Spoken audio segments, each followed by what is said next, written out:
Hi, my name is Natalie Williams. I'm a certified yoga teacher, and here are some exercises to help with your flexibility. Finding a nice tall seat, go ahead and crisscross your legs. Doesn't matter which one's on top, we'll get to both. Lift up nice and tall, and then if you feel comfortable, you can hinge from your hips, sticking your bottom back and chest up. If you already feel it in your hips right here, go ahead and stop. Or if you feel like you can go a little bit further, you can come all the way down, rounding from the base of your spine up and dropping your head down. Then go ahead and push on up. Lean back, crisscross your legs the other way, lift up nice and tall, shoulders back, bottom back, chest up, and go ahead and bend from your hips if you feel comfortable and come on down. Then using the strength of your arms, come back up. In a seated position, go ahead and place your feet down on the ground, your shoulders back, and imagine that you have a string and you're lifting up nice and tall to maintain that curvature in the back. Rotate your hips back so you feel your sit bones. Then we're gonna go ahead and place the feet together and drop them out, shoulders back, hands are on the inside of the feet, and you can push down onto your inner thighs. If you can walk your feet in a little bit more and place them closer together to you to open up the hips for good stretching throughout your hip region. Nice and tall. If you feel comfortable, bend from the hips, the base of your spine, then you can come down and drop your head down for a little bit more of a back stretch. If that's too much for you, just stay up here. Make sure that you don't feel pressure in the back into butterfly pose. Let's go ahead and do straddle pose. So go ahead and walk your feet out comfortably to a good position. If you already feel it on the inside of your inner thighs, you can stop right here and place your hands back, nice and tall, navel in and up. From here, go ahead and flex your feet so you keep that good alignment. But this is a really good stretch for your adductor muscles that are often closed due to gravity or just standing or legs together. If you feel like you can go ahead and bring your legs out a little bit more wide and scoot your hips a little bit more forward. Again, engaging your quads so you have that nice alignment. Or just holding your hands back through here.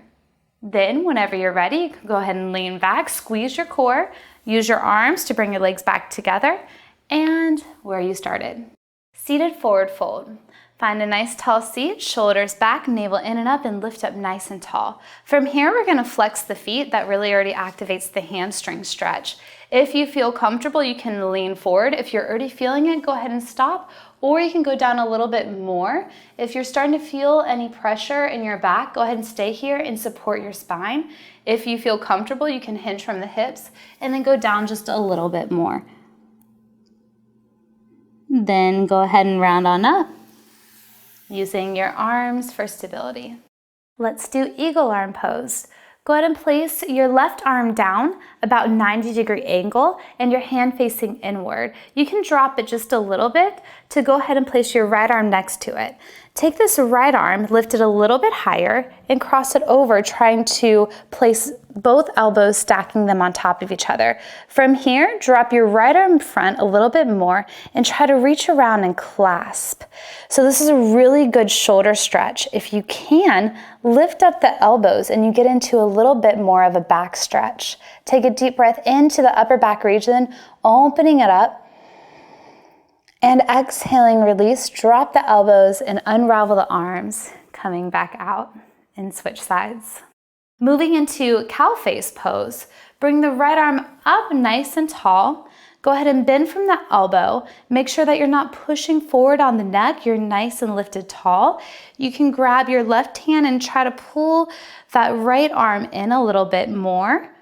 Or if you can, bring that left arm out to the side, thumb faces down, and you slowly bring it behind your back. Just try to reach for those hands together. You can also place a towel in between the hands and try to pull closer. Or very slowly, if you can go ahead and lock the hands together into a bind, but really pull back the elbows. So right now you're getting a good shoulder stretch and tricep stretch, but keep lifted. Then whenever you're ready, you can gently release very slowly and unravel the arms and go ahead and switch sides. Let's go into cat pose, but first we're going to start in tabletop. So tabletop, your Wrist, elbows, and shoulders are all aligned, and your knees are underneath your hips, about hip width apart. Your back is completely flat. How you transition into this pose is you tuck your tailbone in and you drop your head and you try to arch the very mid portion of your back to the upper back as much as you can. This is stretching out all those back muscles, and just hold it here for a few moments. Then whenever you're ready, you can release back into tabletop. Let's go into cow pose.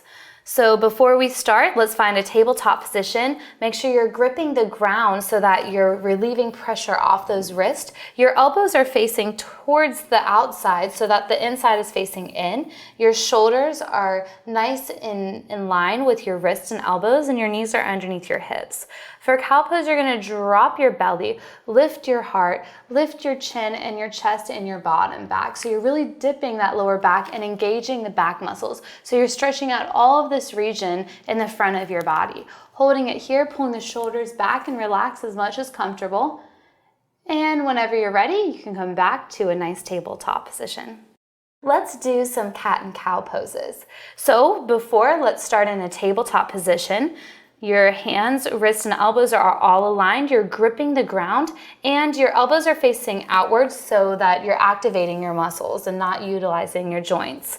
And your knees are nice underneath your hips, about hip width apart.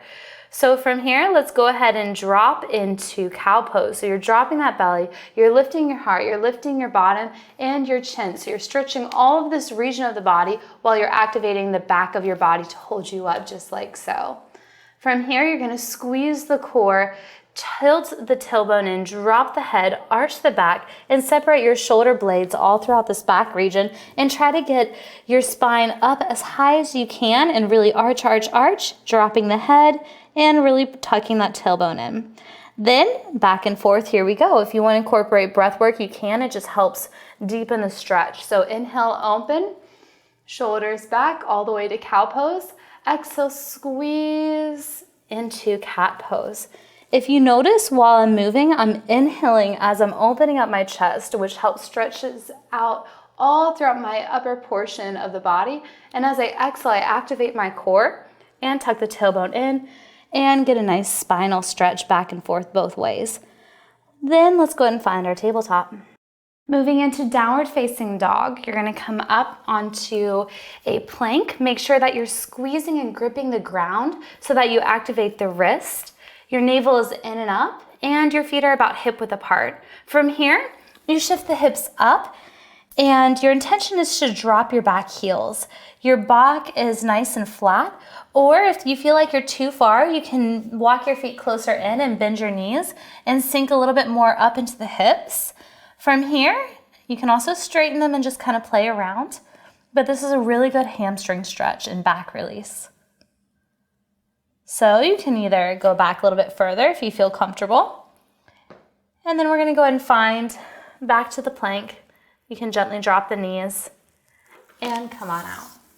Moving into upward facing dog pose, go ahead and lie onto your belly and make sure that your feet are about hip width apart. We're gonna drop our chest down just a little bit, scooch back your hands a little bit more closer towards your rib cage. Then pull back your elbows. Really important to pull back the elbows. Shoulders come back. Engage your back muscles as much as possible. Push into the hands, shoulders back, squeezing your thighs, lifting them off the ground. You're on the top portion of your feet here. Your toes are not tucked under. Unless if it feels more comfortable, that's okay. But watch out for shoulders protruding a little bit more forward. Pull them back. Stay lifted and use a nice strong form here. Take a few breaths here, in and out. Getting a good stretch all the way from your stomach to your hip flexors to your shoulders. And then whenever you're ready, you can drop the knees, elbows come back. Really important to hug the inside of your body, engaging your back muscles as you slowly come down. That's where you started. Let's do camel pose. Bring your knees underneath your hips and your feet are untucked just like so. You can place your hands on your hips because that's where you're gonna bend from, the base of your spine and up. So move the shoulders back. This is a really good chest stretch. And you're just gonna lean back here. If this is enough for you, you can stay here. Or if you can comfortably lean back and go all the way down on your heels, and open up the chest, pull back the shoulders. You're getting a nice hip flexor stretch all the way through your core stretch into your shoulders and chest. And you can gently look back. Then whenever you're ready, you can lean back, rock it, and round it up nice, slow, and controlled.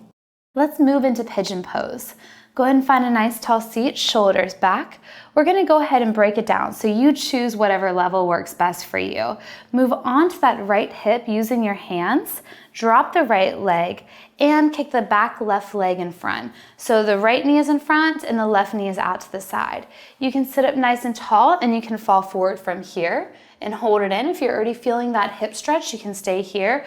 Or you can wiggle the left leg back. Make sure that your toes are down, your knee is down, and your hip is down. You can wiggle this foot up a little bit more if you feel comfortable, and dropping that left hip down, melting it to the ground, rotating it on, and then go ahead and come on down, dropping the head for a little bit more of a deeper level. Then when you're ready, push off. Make sure you use the strength of your arms to come on up, untuck the toes, and from here, you can come out and into this pose from what I'm going to show you to lift the right leg up into downward facing dog. And then if you want to come out the other way, you just simply walk your hands over to the right, squeeze the core, and bring the legs back to center, just where we started. For bridge pose, go ahead and lie on your back.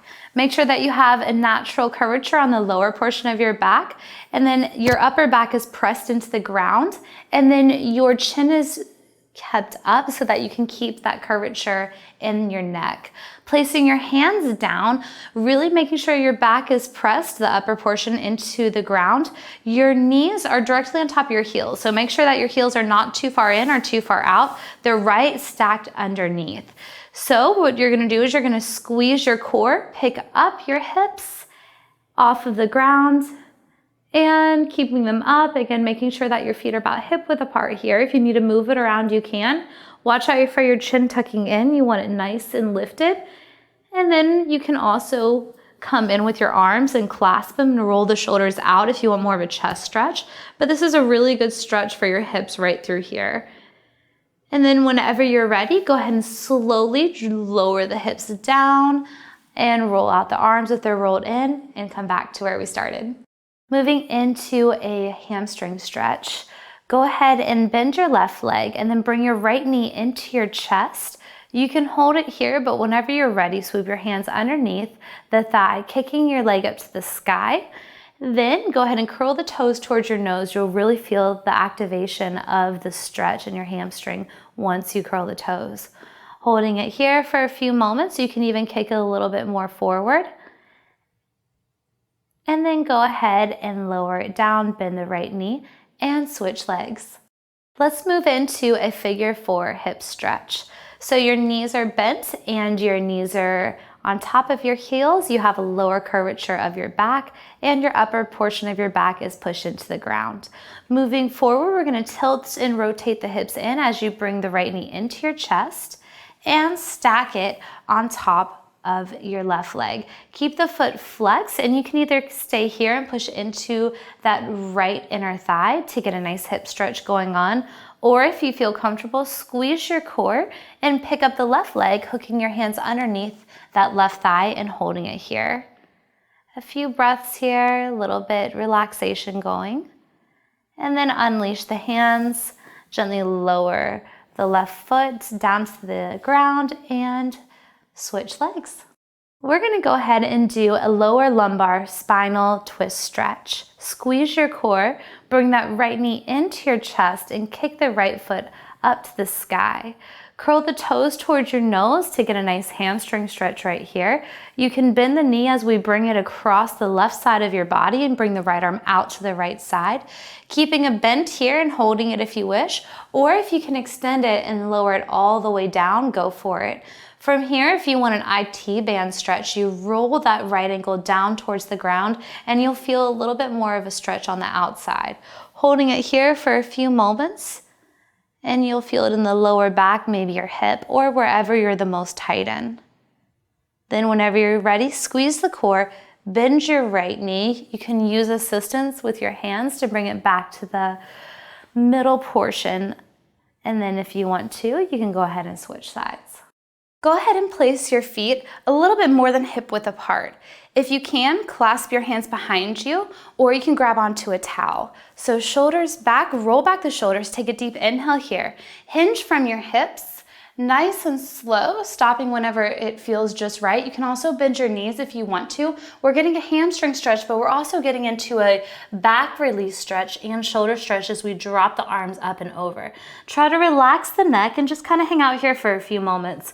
If your legs are completely straight, shift your weight towards your toes so that you don't hyperextend your knee joints, or you can also bend your knees to get a little bit more of a deeper stretch in the shoulders and the back, and just kind of play around just to feel what benefits best for you. Then whenever you're ready to get out, you can go ahead and bring your arms back towards your back, bend your knees, weight goes towards the heels, and you can round on up back to where you started to a nice stance. Standing forward fold pose really targets your hamstrings. Go ahead and place your feet underneath your hips, about hip width apart, navel in and up, and go ahead and place your hands on your hips right here because you really want to target bending from your hips, not your back. So go ahead and shift your shoulders over your hips, and you're going to keep your chest up as you hinge forward. Go ahead and stop whenever you feel that good stretch. And then if it feels too much, you can bend the knees and come down, guiding yourself all the way down and just releasing your head, shoulders back. And if you can straighten your legs. But if your legs are straight, do not place your weight into your heels. You notice how the knees are overextended right there. You want to go forward. And if you can bend the knees, no problem, and just kind of relax into it. But make sure that your back has good stability. Give your head a little shake, no, no, no, just to release that lower back all the way to the upper back. And if you really want to straighten the legs, you'll really get a good hamstring stretch right through there. On the way up, let's go ahead and bend your knees. Weight goes towards your heels. You're going to round up from your lower back all the way up to a nice tall stance, nice and slow. And then coming back to where you started. We're going to go into high lunge pose. Make sure that your feet are underneath your hips and your shoulders are back, navel in and up. Shift your weight to the right foot and go ahead and kick that left leg back as far as comfortable. Place your hands on your hips, and if you rotate your hips, making sure that they're squared forward, you're gonna get a nice inner thigh stretch right through here. If you dip back and weight goes into that left heel, you're gonna get a little bit more of a calf stretch. If you bend your knee, you're gonna get a little bit more of the soleus muscle, which is your lower portion of your calf. If you stretch it, that's more of your gastrocnemius. So we're gonna really focus on the hips facing forward. To protect the knee, you wanna make sure your knee is on top of your heel. It's not in front, it's not too far back, it's just right. So again, shoulders back, navel in and up to realign that spine, and go ahead and bring the arms up right here and relax those shoulders. Take a few breaths here and try to go down as far as comfortable. If this is too far for you, you can bring your feet closer together. If you want more again, bring it further apart. So a few breaths here in and out. And then whenever you're ready, you're gonna lean forward and step forward and go ahead and stand up. Go ahead and switch to the other side whenever you're ready. We're gonna do lizard pose. This pose is really good for a hip opener stretch. So go ahead and find that nice tall lunge. Your hips are square to the front. Your knee is directly on top of the front right foot, and you're on the back of the ball of the left foot. Both feet are facing forward. Nice and tall and relax right here. Go ahead and place your hands on your right leg. You can keep it here and drop that left hip down if you're already feeling it. Or if you want to go deeper, we're going to go ahead and place our hands down on the inside of the right foot. Wiggle that left foot back if it can't anymore. Your modification here is to drop that left knee, or you can keep it up. If you feel like you can go a little bit deeper in that stretch, you can go on your elbows, or you can always keep it up here. Again, the stretch is really getting on that inner left thigh. From here, if you want to go all the way down, you can drop it onto your forearms, or you can even drop your knee again. So coming up, you hold it for a few moments and you'll feel it in your hips. Hands come up, engage that left quad, walk your hands back up all the way. Come to a nice deeper lunge because you deepened your stretch. Lean forward and step forward to get out of here. Let's go into Warrior Two pose. Find a nice tall stance. Go ahead and bend your knees, bottom back, weight into heels. Keep your right leg front and step your left foot back. While your left foot is back, notice how my foot is a little bit forward because your knee is a hinge joint. You want it to go a little bit more inward or what's most comfortable for you. Keep a slight bend in that back left knee, especially if you've had any knee surgeries or knee issues in general. Your right foot is in front, but you want to make sure that your knee is on top of your heel and you can see that big right toe. So while we're doing this right Warrior Two, you're getting a good adductor stretch with these muscles and a hip stretch. But notice your hips are not slanted this way or this way. They're nice and aligned. You're squeezing your glute and you're pulling out that right knee, and your hips cannot tilt back and forth. It's nice and centered. Go ahead and place your right arm in front, relax the shoulder, and left arm in back. Your arms are parallel with the ground, and you're really focusing on pulling out that right knee so that you get a really good stretch right through here. Go ahead and look forward and relax the shoulders. And just hold it a few moments right here. Navel in and up. Then to come out of this, you can bring your hands together, square your shoulders to the front, lean forward, pivot the back foot so you're not twisting that knee, and step forward right to where you were. Whenever you're ready, go ahead and do the other side. We're going to move into dancer pose. Go ahead and place your feet underneath your hips and your shoulders back and navel in and up. Shift your weight to the right leg and kick your left foot up. You can grab the outer grip or the inner grip. Just make sure that your knee stays face down. Make sure that your right hip doesn't go out too far. It's nice and lifted. So shoulders back, navel in and up. Go ahead and kick into that hand. You can keep it here. The more bent that you have it and face down, you're going to stretch more of your quads. The more you kick it back, you're going to stretch more of your iliopsoas and other hip flexor muscles here. So if your arm is out and you kick it back a little bit higher, you get more into the chest region. So if you can, just try to find a nice balance. You can always come out whenever you need to. And whenever you're ready, bring the knees straight down, gently release, and then go ahead and switch sides. Make sure you always consult with your physician before starting any new exercise program.